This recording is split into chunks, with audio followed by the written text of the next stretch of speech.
Iran में एक ऐसे प्रस्ताव को मंजूरी दे दी गई जो दुनिया के कई देशों की चिंता बढ़ा सकता है। ईरान की मीडिया ने जानकारी दी कि वो प्रस्ताव स्ट्रेट ऑफ हॉर्मूज में टोल लगाने से जुड़ा है। वहां से आने जाने वाले जहाजों से टोल वसूलने के नियम उस प्रस्ताव में शामिल किए गए।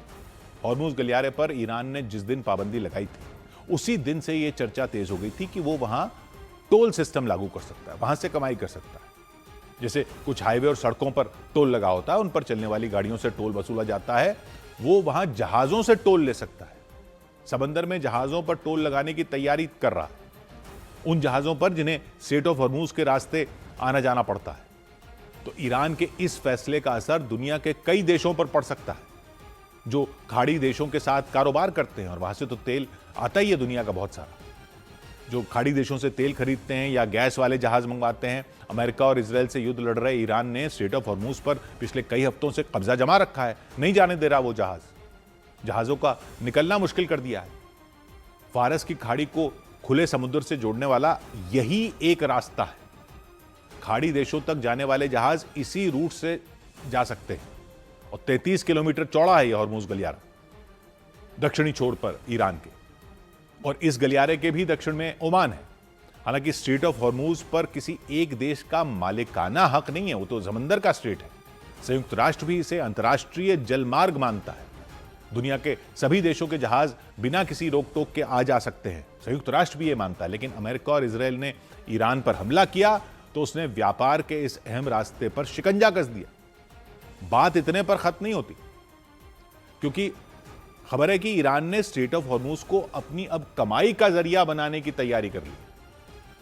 जहाजों से वो टोल वसूलने की तैयारी में जुटा है। ईरान की मीडिया की रिपोर्ट में बताया गया कि वहां की संसद की सुरक्षा समिति ने इससे जुड़े एक प्रस्ताव को हरी झंडी दिखा दी।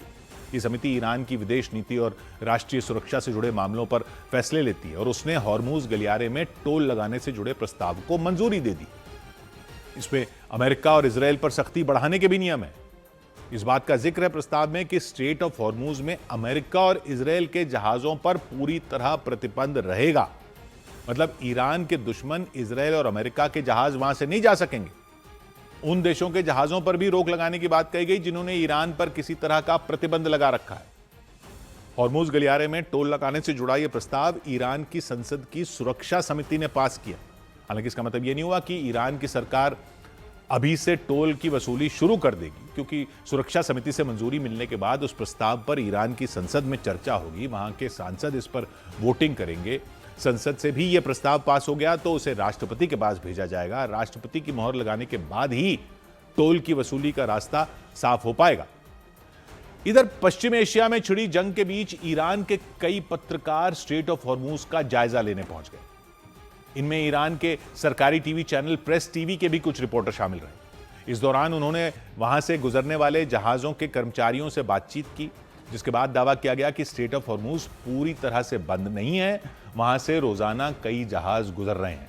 तो ईरान की सरकार वहां पत्रकारों को ले गई और दुनिया को यह बताने की कोशिश की कि वो पूरी तरह बंद नहीं है, कई जहाज गुजर रहे हैं। हालांकि वहां से गुजरने वाले जहाजों पर पूरा कंट्रोल ईरान के हाथ में है, और वो जिसके जहाज भेजना चाह रहा है वो भेज रहा है।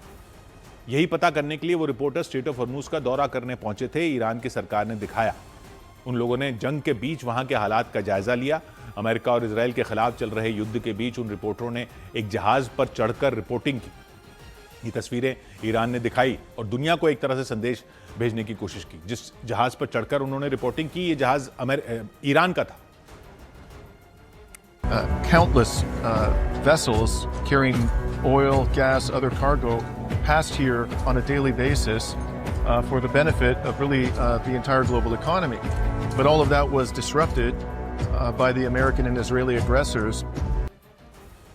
तो अंतर्राष्ट्रीय पत्रकारों को भी ईरान वहां ले गया और उनको दिखाया कि किस तरीके से जो स्ट्रेट है वहां से जहाज निकल रहे हैं। ईरान के सरकारी टीवी चैनल प्रेस टीवी के रिपोर्टरों ने ये वीडियो जारी किया। उसमें समंदर में कई जहाज खड़े नजर आए, कुछ जहाज काफी दूर खड़े दिखे, और रिपोर्टरों के मुताबिक कुछ जहाज और टैंकर ईरान की सीमा से काफी दूर खड़े हैं, लेकिन ईरान उन पर हमला न कर सके। उन रिपोर्टरों ने ईरान के जहाज पर मौजूद लोगों से बातचीत भी की। इस दौरान कुछ लोगों ने आरोप लगाया कि इजरायल की वजह से जहाजों के आने जाने पर प्रतिबंध लगा दिया गया। It is Israel's fault now that the Strait of Hormuz is closed to ships that are unfriendly to Iran. हालांकि उन्होंने दावा किया कि कई तेल टैंकर अब भी उस रास्ते से गुजर रहे हैं और यह साफ करने की कोशिश की कि ईरान ने वो जलमार्ग पूरी तरह बंद नहीं किया है, बल्कि उस पर अपना नियंत्रण और सख्त कर दिया है। ईरान भी लगातार दावा कर रहा है कि उसने हॉर्मूज गलियारा पूरी तरह बंद नहीं किया है, उसने सिर्फ अमेरिका, इजरायल और उनके सहयोगियों के जहाजों पर प्रतिबंध लगाया। इधर ईरान के किस्म द्वीप पर डिसैलिनेशन प्लांट पर हुए हमले के बाद वहां पीने के पानी का संकट पैदा हो गया। ईरान के किस्म द्वीप पर एयर स्ट्राइक के बाद वहां का एक डिसैलिनेशन प्लांट पूरी तरह बर्बाद हो गया। प्लांट के बंद होने के बाद पीने के पानी की सप्लाई पर असर पड़ा। किस्म द्वीप पर मौजूद डिसैलिनेशन प्लांट के जरिए समंदर के खारे पानी को पीने लायक बनाया जाता था। पश्चिम एशिया में बढ़ते तनाव के बीच ईरान ने यूएई के 1200 नागरिकों को एक हफ्ते के अंदर देश छोड़ने का आदेश दे दिया। उन लोगों के पास ईरान में रहने का परमिट था। ईरान ने उन सभी लोगों का परमिट रद्द कर दिया। पश्चिम एशिया में छिड़ी जंग की वजह से यूएई में सीबीएसई के बाद अब आईबी बोर्ड की परीक्षाएं भी रद्द कर दी गई। सभी स्कूलों ने ईमेल के जरिए इसकी जानकारी बच्चों के माता पिता को दे दी। बोर्ड ने जानकारी दी कि छात्रों का मूल्यांकन ग्रेडिंग सिस्टम के तहत किया जाएगा।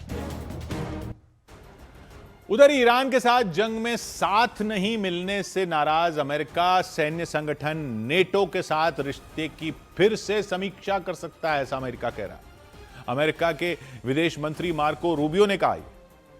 कतर के टीवी चैनल अल जजीरा को उन्होंने एक इंटरव्यू दिया जिसमें अमेरिका के विदेश मंत्री ने नेटो के साथ अमेरिका के रिश्ते को लेकर खुलकर बात की।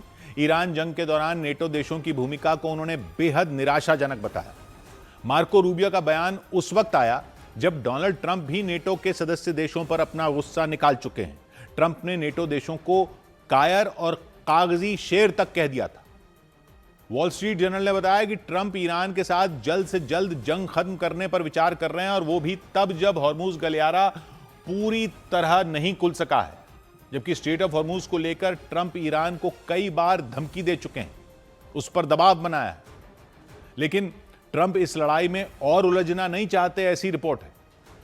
उधर तुर्की के मीडिया ने बताया कि ट्रंप ने खाड़ी देशों में अपने सैन्य अड्डों की सुरक्षा के लिए अपने एक नेटो वाले दोस्त से मदद मांग ली और खबर है कि पोलैंड से अमेरिकी अधिकारियों ने पेट्रियट एयर डिफेंस सिस्टम की मांग की है।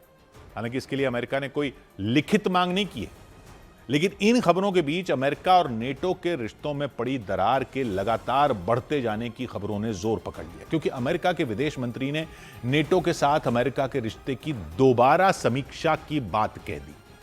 और मार्को रूबियो के ताजा बयान से साफ हो गया कि नेटो के खिलाफ नाराजगी सिर्फ ट्रंप की नहीं बल्कि पूरी अमेरिकी सरकार की है, क्योंकि अमेरिका जिस तरह की मदद जंग के दौरान नेटो देशों से चाहता था वो उसे नहीं मिली। अल जजीरा को दिए इंटरव्यू में अमेरिका के विदेश मंत्री ने साफ कहा कि नेटो के साथ अमेरिका अपने रिश्तों की दोबारा समीक्षा कर सकता है। नेटो में दुनिया भर के 32 देश शामिल हैं और यह अमेरिका का ही संगठन है, एक तरह से अमेरिका की अगुवाई वाला ही संगठन है। खुद अमेरिका इसकी अगुवाई करता रहा है। यह दूसरे विश्व युद्ध के बाद बना था रूस की चुनौती के लिए सामने, सोवियत संघ की चुनौती के सामने 32 देशों का समर्थन। लेकिन ईरान जंग के वक्त डोनाल्ड ट्रंप बिल्कुल अकेले पड़ते दिखे इस मामले में। नेटो के कई देशों ने साफ कर दिया कि वो इस जंग का हिस्सा नहीं बनना चाहते। जर्मनी और स्पेन जैसे बड़े देशों ने तो यह कहकर किनारा कर लिया कि यह जंग अमेरिका की है, नेटो की जंग नहीं। जबकि ट्रंप को उम्मीद थी कि नेटो ईरान के खिलाफ लड़ाई में उनका खुलकर साथ देगा, लेकिन नेटो के कई देशों ने अपने सैन्य ठिकानों के इस्तेमाल से अमेरिका को रोक दिया। ट्रंप ने हॉर्मूज गलियारे को खाली कराने के लिए जब नौसैनिक भेजने की अपील की, तब भी नेटो देशों ने उसे ठुकरा दिया था। इन वजहों से नेटो और अमेरिका के बीच की दरार गहरी होती गई, दोनों के बीच दूरी बढ़ती गई और पहले ट्रंप और फिर मार्को रूबियो के बयान ये इशारा करते दिखे कि अमेरिका के संबंध नेटो के साथ पहले जैसे नहीं रहने वाले, क्योंकि अल जजीरा के साथ बातचीत में अमेरिका के विदेश मंत्री ने नेटो की उपयोगिता पर सवाल उठा दिया। कि जब भी जरूरत पड़ी अमेरिका नेटो के लिए खड़ा रहा, लेकिन ईरान जंग में जब अमेरिका को नेटो की जरूरत पड़ी तो सबने हाथ खड़े कर दिए। अमेरिका भविष्य में नेटो में अपनी भूमिका घटा सकता है, यह इशारा किया, या कड़ी शर्तों के साथ सहयोग कर सकता है अब आगे से। नेटो के देश सीधे कूदने से बचते दिखे इस जंग में। नेटो के सदस्य देश जर्मनी ने तो सबसे सख्त रुख अपनाया। उसने अमेरिका को साफ साफ कह दिया था कि जंग नेटो ने नहीं शुरू की थी, इसलिए यह नेटो की जंग ही नहीं है। जर्मनी के रक्षा मंत्री ने जंग में भागीदारी से बिल्कुल मना कर दिया था। ब्रिटेन ने भी इस जंग को नेटो का मिशन मानने से इनकार किया था। ब्रिटेन के पीएम ने तो शुरुआत में अपना सैन्य अड्डा तक अमेरिका को नहीं दिया था, हालांकि बाद में वो इसके लिए मान गए थे। जर्मनी और ब्रिटेन की तरह नेटो के सदस्य देश फ्रांस, इटली, ग्रीस और पोलैंड ने पहले इस जंग में सीधे सीधे कूदने से मना कर दिया था। हालांकि पोलैंड से अब अमेरिका ने मदद मांगी है। फ्रांस, इटली, ग्रीस ने ट्रंप की उस मांग को ठुकरा दिया था जिसमें उन्होंने हॉर्मुज गलियारे को ईरान के कब्जे से खाली कराने की अपील की थी। ट्रंप ने इन सभी से नौसेना भेजने की मांग की थी, लेकिन नेटो के देशों ने ट्रंप की अपील को अनसुना कर दिया था। हालांकि नेटो में चेक रिपब्लिक भी है। लिथुआनिया, चेक रिपब्लिक, लातविया, ये जो छोटे देश हैं, इन्होंने अमेरिका और इजराइल के ईरान पर किए गए हमले का समर्थन किया था। लेकिन जो बड़े देश हैं, उन्होंने, जो नेटो के बड़े देश हैं, उन्होंने खुद को इस जंग से दूर रखा। इसी बात पर अमेरिका भड़क गया। पहले ट्रंप, फिर मार्को रूबियो, इन्होंने नेटो के साथ संबंधों की समीक्षा की बात कह दी। इधर अमेरिका के अखबार द वॉल स्ट्रीट जर्नल ने एक और रिपोर्ट दी जिसमें बताया कि डोनाल्ड ट्रंप ईरान के खिलाफ चल रही जंग खत्म करने की योजना बना रहे हैं, भले ही स्ट्रेट ऑफ हॉर्मुज पूरी तरह ना खुले। यानी स्ट्रेट ऑफ हॉर्मुज खुले या ना खुले, वो जंग खत्म करने की योजना बना रहे हैं। ट्रंप सरकार में शामिल कुछ अफसरों के हवाले से यह रिपोर्ट आई और बताया कि ट्रंप और उनकी टीम ने जंग को लेकर एक बैठक की कि क्या उनकी रणनीति सही है। ट्रंप प्रशासन ने यह माना कि हॉर्मुज गलियारे को खुलवाने की कोशिश इस जंग को बहुत लंबा खींच सकती है। यानी रिपोर्ट यह कह रही है कि हॉर्मुज गलियारे को तुरंत खोलने के लिए कोई बड़ा सैन्य अभियान चलाया गया तो 4 से 6 हफ्ते और फिर ये जंग खिंच सकती है। इसलिए ट्रंप प्रशासन ने हॉर्मुज गलियारे को खुलवाए बिना ही जंग को खत्म करने का विचार किया। मतलब अमेरिका ईरान के खिलाफ युद्ध खत्म कर सकता है, भले ही स्ट्रेट ऑफ हॉर्मुज पूरी तरह से खुला ना हो। जबकि खामनेई पर हमले से शुरू हुई जंग का दायरा बाद में हॉर्मुज गलियारे तक पहुंच गया था। इस रास्ते पर कब्जा कर लिया ईरान ने, सारे जहाजों को रोक दिया, दुश्मन के जहाजों को निशाना भी बनाया, तो दुनिया भर में तेल और गैस का संकट पैदा हो गया। तो ट्रंप ने स्ट्रेट ऑफ हॉर्मुज को खुलवाने का लक्ष्य रखा था। कई बार ईरान को धमकी दी कि वो रास्ता खाली कर दे, कई तरह से दबाव बनाया, लेकिन ईरान ने दबाव के आगे झुकने की बजाय हॉर्मुज गलियारे में अपना पहरा और ज्यादा सख्त कर दिया। फिर खबरें आई कि वहां पे बारूदी सुरंगें बिछा दी। अब खबरें आ रही हैं कि टोल वसूलने की तैयारी कर रहा है। तो अमेरिका और ईरान की लड़ाई हॉर्मुज गलियारे को लेकर और ज्यादा उलझ गई। लेकिन यह रिपोर्ट कह रही है कि ट्रंप ने हॉर्मुज गलियारे पर अपने कदम पीछे खींचने का मन बना लिया है। वो स्ट्रेट ऑफ हॉर्मुज खुलवाए बिना ही जंग खत्म करने पर विचार कर रहे हैं। ट्रंप ने साफ कर दिया कि स्ट्रेट ऑफ हॉर्मुज से करीब 85% कच्चा तेल एशिया के बाजारों में जाता है।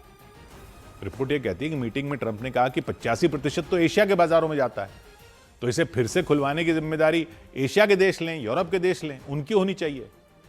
अमेरिका क्यों खुलवाए? ट्रंप ने तेल बेचने वाले खाड़ी देशों, कच्चा तेल खरीदने वाले एशिया के देशों और यूरोप के देशों के पाले में गेंद डाल दी और खत्म कर देने की इन खबरों के बीच इजराइल के पीएम बेंजामिन नेतन्याहू से भी इसे लेकर सवाल किया गया। अमेरिका के न्यूज चैनल न्यूज़मैक्स टीवी के साथ बातचीत हुई नेतन्याहू की। उन्होंने कहा कि वो ईरान के साथ जंग खत्म करने की तारीख नहीं बता सकते।